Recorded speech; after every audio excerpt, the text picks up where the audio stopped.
Axolotl, Julio Cortázar. Hubo un tiempo en que yo pensaba mucho en los axolotl.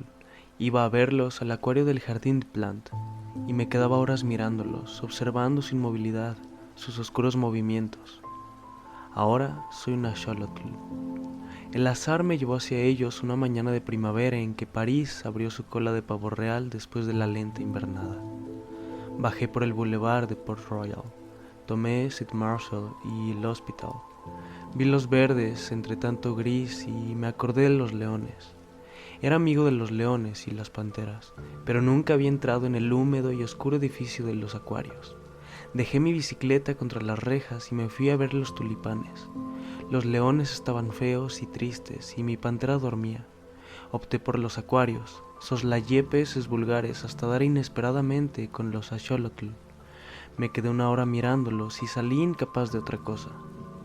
En la biblioteca Sainte-Geneviève consulté un diccionario y supe que los axolotl son formas larvales, provistas de branquias, de una especie de batracios del género Amblystoma. Que eran mexicanos lo sabía ya por ellos mismos, por sus pequeños rostros rosados aztecas y el cartel en lo alto del acuario. Leí que se han encontrado ejemplares en África capaces de vivir en tierra durante los periodos de sequía y que continúan su vida en el agua al llegar la estación de lluvias. Encontré su nombre español, ajolote, la mención de que son comestibles y que su aceite se usaba, se diría que no se usa más, como el de hígado de bacalao. No quise consultar obras especializadas, pero volví al día siguiente al jardín de Plant. Empecé a ir todas las mañanas, a veces de mañana y de tarde. El guardián de los acuarios sonreía perplejo al recibir el billete. Me apoyaba en la barra de hierro que bordea los acuarios y me ponía a mirarlos. No hay nada de extraño en esto, porque desde el primer momento comprendí que estábamos vinculados, que algo infinitamente perdido y distante seguía sin embargo uniéndonos. Me había bastado detenerme aquella mañana ante el cristal donde unas burbujas corrían en el agua. Los axolotl se amontonaban en el mezquino y angosto, solo yo puedo saber cuán angosto y mezquino, piso de piedra y musgo del acuario. Había 9 ejemplares, y la mayoría apoyaba la cabeza sobre el cristal, mirando con sus ojos de oro a los que se acercaban. Turbado, casi avergonzado, sentí como una impudicia asomarme a esas figuras silenciosas e inmóviles aglomeradas en el fondo del acuario. Aislé mentalmente una, situada a la derecha, y algo separada de las otras, para estudiarla mejor. Vi un cuerpecito rosado y como translúcido. Pensé en las estatuillas chinas de cristal lechoso, semejante a un pequeño lagarto de 15 centímetros, terminado en una cola de pez de una delicadeza extraordinaria, la parte más sensible de nuestro cuerpo. Por el lomo le corría una aleta transparente que se fusionaba con la cola, pero lo que más me obsesionó fueron las patas, de una finura sutilísima, acabadas en menudos dedos, en uñas minuciosamente humanas, y entonces descubrí sus ojos, su cara, un rostro inexpresivo sin otro rasgo que los ojos, 2 orificios como cabezas de alfiler, enteramente de un oro transparente, carentes de toda vida pero mirando, dejándose penetrar por mi mirada que parecía pasar a través del punto áureo y perderse en un diáfano misterio interior. Un delgadísimo halo negro rodeaba el ojo y lo inscribía en la carne rosa, en la piedra rosa de la cabeza vagamente triangular pero con lados curvos e irregulares, que le daban una total semejanza con una estatuilla corroída por el tiempo. La boca estaba disimulada por el plano triangular de la cara. Solo de perfil se adivinaba su tamaño considerable. De frente una fina hendidura rasgaba apenas la piedra sin vida. A ambos lados de la cabeza, donde hubieran debido estar las orejas, le crecían 3 ramitas rojas como de coral, una excrescencia vegetal, las branquias, supongo, y era lo único vivo en él. Cada 10 o 15 segundos las ramitas se enderezaban rígidamente y volvían a bajarse. A veces una pata se movía apenas. Yo veía los diminutos dedos posándose con suavidad en el musgo. Es que no nos gusta movernos mucho, y el acuario es tan mezquino. Apenas avanzamos un poco nos damos con la cola o la cabeza de otro de nosotros. Surgen dificultades, peleas, fatiga. El tiempo se siente menos si nos estamos quietos. Fue su quietud lo que me hizo inclinarme fascinado la primera vez que vi a los axolotl. Oscuramente me pareció comprender su voluntad secreta, abolir el espacio y el tiempo con una inmovilidad indiferente.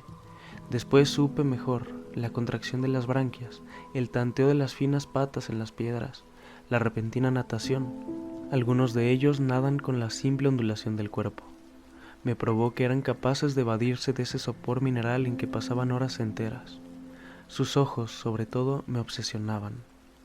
Al lado de ellos, en los restantes acuarios, diversos peces me mostraban la simple estupidez de sus hermosos ojos semejantes a los nuestros. Los ojos de los axolotl me decían de la presencia de una vida diferente, de otra manera de mirar. Pegando mi cara al vidrio, a veces el guardián tosía inquieto, buscaba ver mejor los diminutos puntos áureos. Esa entrada al mundo infinitamente lento y remoto de las criaturas rosadas. Era inútil golpear con el dedo en el cristal delante de sus caras. Jamás se advertía la menor reacción. Los ojos de oro seguían ardiendo con su dulce, terrible luz. Seguían mirándome desde una profundidad insondable que me daba vértigo. Y sin embargo estaban cerca. Lo supe antes de esto, antes de ser un axolotl. Lo supe el día en que me acerqué a ellos por primera vez. Los rasgos antropomórficos de un mono revelan, al revés de lo que cree la mayoría, la distancia que va de ellos a nosotros. La absoluta falta de semejanza de los axolotl con el ser humano me probó que mi reconocimiento era válido, que no me apoyaba en analogías fáciles, solo las manecitas. Pero una lagartija tiene manos así, y en nada se nos parece. Yo creo que era la cabeza de los axolotl, esa forma triangular rosada con los ojillos de oro. Eso miraba y sabía, eso reclamaba, no eran animales. Parecía fácil, casi obvio, caer en la mitología. Empecé viendo en los axolotl una metamorfosis que no conseguía anular una misteriosa humanidad. Los imaginé conscientemente, esclavos de su cuerpo, infinitamente condenados a un silencio abisal, a una reflexión desesperada. Su mirada ciega, el diminuto disco de oro inexpresivo y sin embargo terriblemente lúcido, me penetraba como un mensaje. Sálvanos, sálvanos. Me sorprendía musitando palabras de consuelo, transmitiendo pueriles esperanzas. Ellos seguían mirándome, inmóviles. De pronto las ramillas rosadas de las branquias se enderezaban. En ese instante yo sentía como un dolor sordo. Tal vez me veían, captaban mi esfuerzo por penetrar en lo impenetrable de sus vidas. No eran seres humanos, pero en ningún animal había encontrado una relación tan profunda conmigo. Los axolotl eran como testigos de algo, y a veces como horribles jueces. Me sentía innoble frente a ellos. Había una pureza tan espantosa en esos ojos transparentes. Eran larvas, pero larva quiere decir también máscara y también fantasmas. Detrás de esas caras aztecas, inexpresivas, y sin embargo de una crueldad implacable. ¿Qué imagen esperaba su hora? Les temía. Creo que de no haber sentido la proximidad de otros visitantes y del guardián, no me hubiese atrevido a quedarme solo con ellos. Usted se los come con los ojos, me decía riendo el guardián, que debía suponerme un poco desequilibrado. No se daba cuenta de lo que eran ellos los que me devoraban lentamente por los ojos en un canibalismo de oro. Lejos del acuario no hacía más que pensar en ellos, era como si me influyeran a distancia. Llegué a ir todos los días y de noche los imaginaba inmóviles en la oscuridad, adelantando lentamente una mano que de pronto encontraba la de otro. ¿Acaso sus ojos veían en plena noche y el día continuaba para ellos indefinidamente? Los ojos de axolotl no tienen párpados. Ahora sé que no hubo nada de extraño, que eso tenía que ocurrir. Cada mañana, al inclinarme sobre el acuario, el reconocimiento era mayor. Sufrían. Cada fibra de mi cuerpo alcanzaba ese sufrimiento amordazado, esa tortura rígida en el fondo del agua. Espiaban algo, un remoto señorío aniquilado, un tiempo de libertad en que el mundo había sido de los axolotl. No era posible que una expresión tan terrible que alcanzaba a vencer la inexpresividad forzada de sus rostros de piedra no portara un mensaje de dolor, la prueba de que esa condena eterna, de ese infierno líquido que padecían. Inútilmente quería probarme que mi propia sensibilidad proyectaba en los axolotl una conciencia inexistente. Ellos y yo sabíamos. Por eso no hubo nada de extraño en lo que ocurrió. Mi cara estaba pegada al vidrio del acuario. Mis ojos trataban una vez más de penetrar el misterio de esos ojos de oro sin iris y sin pupila. Veía de muy cerca la cara de un axolotl, inmóvil junto al vidrio, sin transición, sin sorpresa. Vi mi cara contra el vidrio, la vi fuera del acuario, la vi del otro lado del vidrio. Entonces mi cara se apartó y yo comprendí. Solo una cosa era extraña, seguir pensando como antes, saber. Darme cuenta de eso fue en el primer momento como el horror del enterrado vivo que despierta su destino. Afuera, mi cara volvía a acercarse al vidrio. Veía mi boca de labios apretados por el esfuerzo de comprender a los axolotl. Yo era un axolotl, y sabía ahora instantáneamente que ninguna comprensión era posible. Él estaba fuera del acuario. Su pensamiento era un pensamiento fuera del acuario. Conociéndolo, siendo él mismo. Yo era un axolotl y estaba en mi mundo. El horror venía, lo supe en ese momento, de creerme prisionero en un cuerpo de axolotl, transmigrado a él con mi pensamiento de hombre, enterrado vivo en un axolotl, condenado a moverme lúcidamente entre criaturas insensibles.